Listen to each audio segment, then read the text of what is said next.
Why do people with all the answers still fail interviews? I'm talking about that strange moment after an interview when you step out and think, I knew the answers, but still, I messed it up.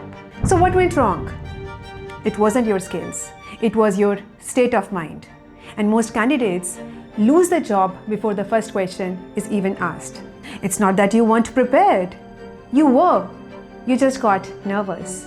And somewhere in that nervous energy, your confidence didn't come through. A study shows over 60% of Indian job seekers feel unready for interviews, not due to lack of skills, but lack of confidence. I have been on the other side too. I have taken hundreds of interviews and hired over 50 people in just 1 year.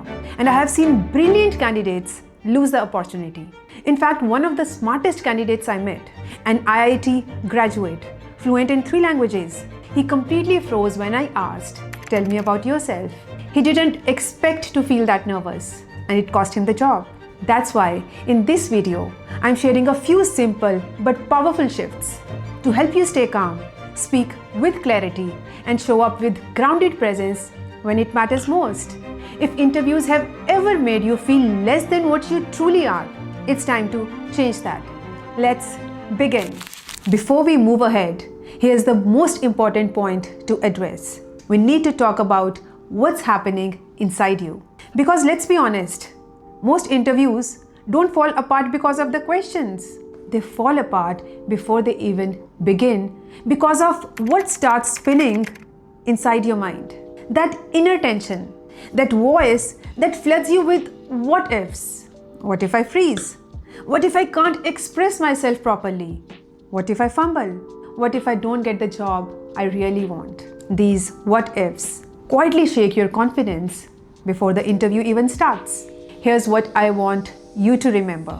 Fear is just a story we tell ourselves before anything even begins. And this video is here to help you change that story.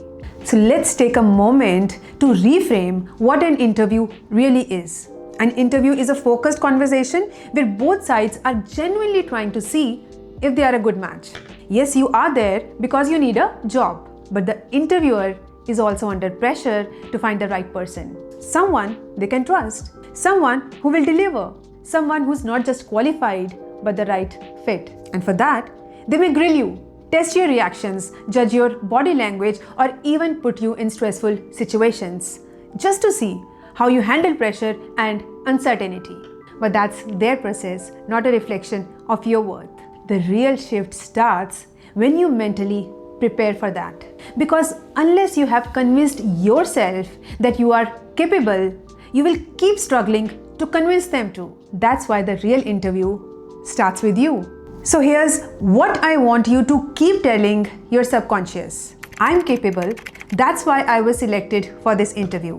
And this is just a process. I don't have to fear it. Trust me, the moment you believed that, you have already won half the battle. Moving ahead, we are not talking technical skills here. You have already cleared that bar. What we are diving into now are the invisible signals most candidates miss, but interviewers always notice. And that's where the real difference is made.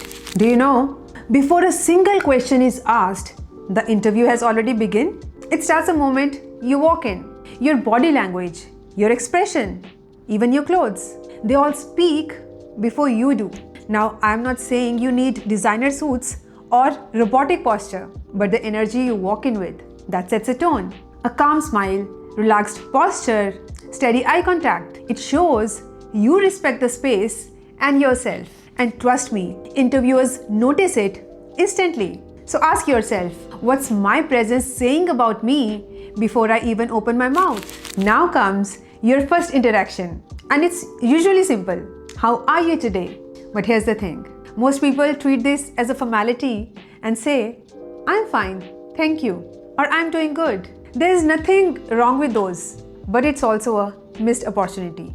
Because this is your first moment to spark connection, to show you are not just answering, you are engaging and genuinely interested. So try something a little better.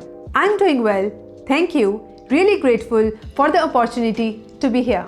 These small tweaks can make a difference because in that first sentence, You are already showing confidence, warmth, and intent. Now let's talk about the classic questions, the ones you know are coming, but still somehow make you freeze.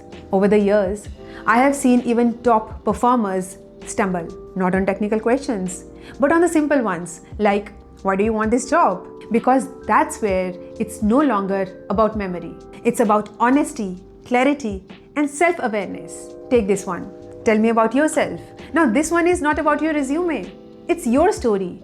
Your why, your path, your passion, all in under 90 seconds. Or this one, why us? They are really asking, did you do your homework? So mention what genuinely stood out. Their values, their work, or the people. And of course, there are the other such questions. Why you?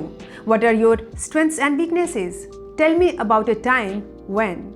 Or do you have any questions for us? Want a full breakdown on how to answer these with real examples and STAR method? Drop a comment and I will make that video for you. Let's be real. These questions aren't a surprise. You already know they are coming and no one gets them perfect in one go. The only way to get better is to practice and then practice again in front of a mirror or with a friend who will be honest with you. Let the words come from your heart, not from a script, because that's what makes it real. And here's a little secret of the most confident people.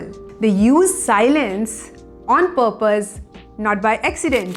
So you have practiced, you are prepared. Now let's talk about something just as important, how you deliver it. Because even the best answer can lose its impact if it's rushed, scattered, or overloaded with extra words. This is where knowing when to pause makes all the difference. You don't need to rush.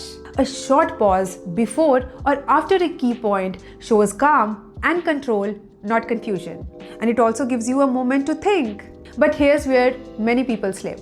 They try to fill the silence. And in that rush, they say things that feel off track or unnecessary. So here's the simple rule. If you have made your point, stop, let it settle. Because confidence isn't just about what you say. It's also about knowing when to say nothing. At last, before you leave that interview room, remember, your energy speaks louder than any answer. It's not just what you said, it's how you made them feel. A calm smile, an open can-do attitude, that quiet confidence that says, I'm ready, I will figure it out. You don't need to be perfect, just present, real, and positive. Because more than flawless words, that's what people remember. So walk out with your head high, knowing I showed up as my best self. The rest is destiny. What is the one interview question that always messes with your head? Drop it below. I'm reading every comment. And don't forget to subscribe for more real, relatable career guidance every week.